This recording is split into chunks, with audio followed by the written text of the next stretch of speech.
La collezione Maria Fioretti Paludetti della Galleria Civica Vittorio Emanuele II è molto vasta e varia, sia per la cronologia delle opere, che spaziano dal XIV al XX secolo, sia per la loro tipologia, comprendendo dipinti, stampe, disegni, sculture e poi arredi e oggettistica varia.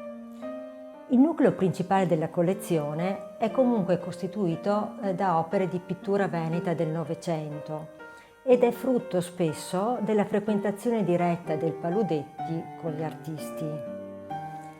Si tratta di autori molto diversi tra di loro, ma che hanno in comune il fatto di aver frequentato negli stessi anni, seppure da punti di vista differenti, l'ambiente artistico veneziano.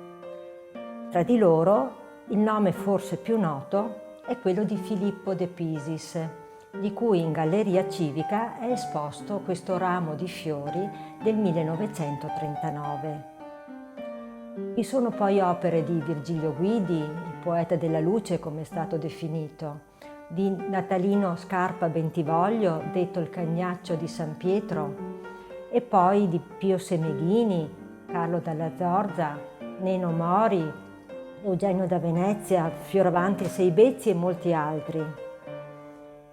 Ampiamente rappresentato è Nando Coletti, che dopo Guido Cadorin è l'autore di cui in galleria si conserva il maggior numero di opere.